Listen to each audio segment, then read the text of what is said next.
Hello friends, ரொம்பவே சூப்பரான ஒரு சிக்கன் கிரேவி எப்படி பண்ணலான்னு பார்க்கலாம் வாங்க. ஒரு மிக்ஸி ஜாரில் 3 தக்காளி பழத்தை கட் பண்ணி சேர்த்துக்கிறாங்க.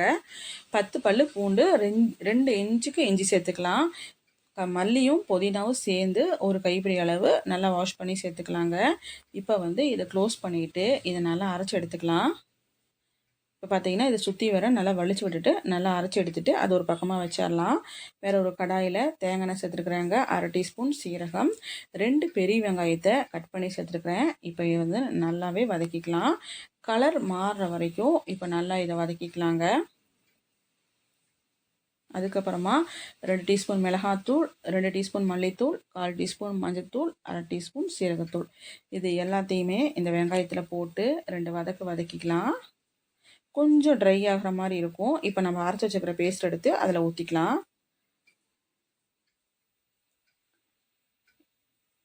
ஊற்றிட்டு இப்போ நல்லா இதை வதக்கிக்கலாங்க. இப்போ தேவையான அளவு உப்பு போட்டுக்கலாம். நான் 2 டீஸ்பூன் போட்டிருக்கிறேன். 1/2 கிலோ சிக்கன் தான் நான் எடுத்துருக்கிறேன். உங்களுக்கு எவ்வளோ தேவையோ அதுக்கு கூட்டவோ குறைச்சிக்கோ செஞ்சுக்கலாம் நீங்கள். இப்போ பார்த்தீங்கன்னா எல்லாத்தையும் போட்டுட்டு நல்லா பச்சை வாசம் போகிற வரைக்கும் இதை நல்லா வதக்கிக்கலாம். ஏன்னா தக்காளியெலாம் போட்டிருக்கிறனால கொஞ்சம் பச்சை வாசம் போனால் தான் நல்லாயிருக்கும் கிரேவி.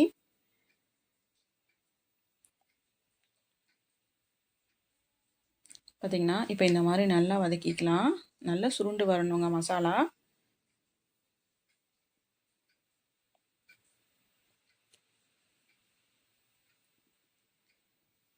இட்லி, தோசை, சப்பாத்தி, பரோட்டாக்கெலாம் ரொம்பவே சூப்பராக இருக்கும். இப்போ 1/2 கிலோ சிக்கனை நான் வாஷ் பண்ணி வச்சுக்கிறேன். அதை போட்டுக்கலாம். போட்டுட்டு மசாலா உள்ளே நல்லா கோட்டாகிற மாதிரி நல்லா வதக்கிக்கலாம். தண்ணியெல்லாம் எதுவுமே இப்போ ஊற்ற வேணாங்க. இப்போ இந்த மசாலாலே நம்ம சிக்கனை நல்லா வதக்கிக்கலாம்.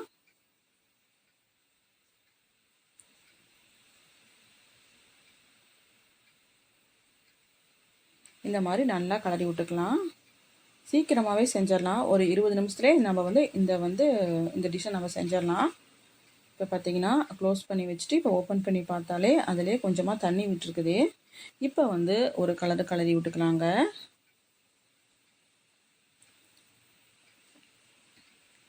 இப்போ நம்ம ஜாரை கழுவி அந்த தண்ணி சேர்த்துக்கலாம்.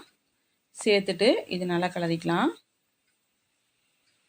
வீட்டுக்கு திடீர்னு ஒரு கெஸ்ட் வந்துட்டாங்க அப்படின்னா தாராளமாக இது செஞ்சு கொடுத்தீங்கன்னா லைஃப் லாங் உங்களை மறக்கவே மாட்டாங்க. அந்த அளவுக்கு இது ரொம்பவே டேஸ்ட்டாக இருக்கும்.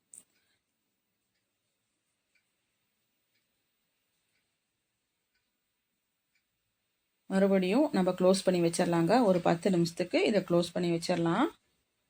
நல்லா வேகட்டும். இப்போ பார்த்தீங்கன்னா ஓப்பன் பண்ணியாச்சு. நல்லா எண்ணெய் பிரிஞ்சு வந்துருச்சு. சிக்கன் நல்லா வெந்துருச்சு.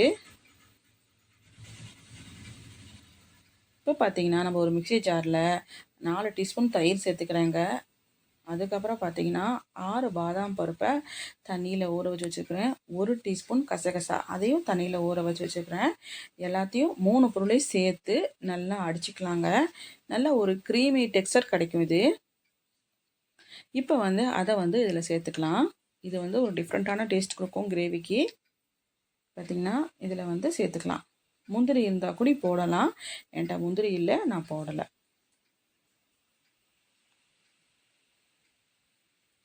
ஊற்றிட்டு இப்போ இதை நல்லா மிக்ஸ் பண்ணிக்கலாங்க.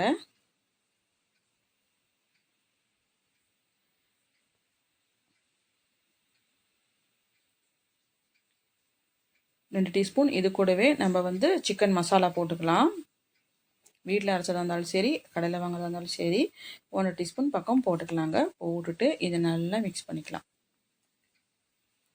இப்போ நல்லா கொதிக்க விடலாங்க. நல்லா வாசம், பச்சை வாசம் போகணும், சிக்கன் மசாலா வாசம் போடுறதுக்காகவே இப்போ இதை நல்லா கொதிக்க வச்சுக்கலாம்.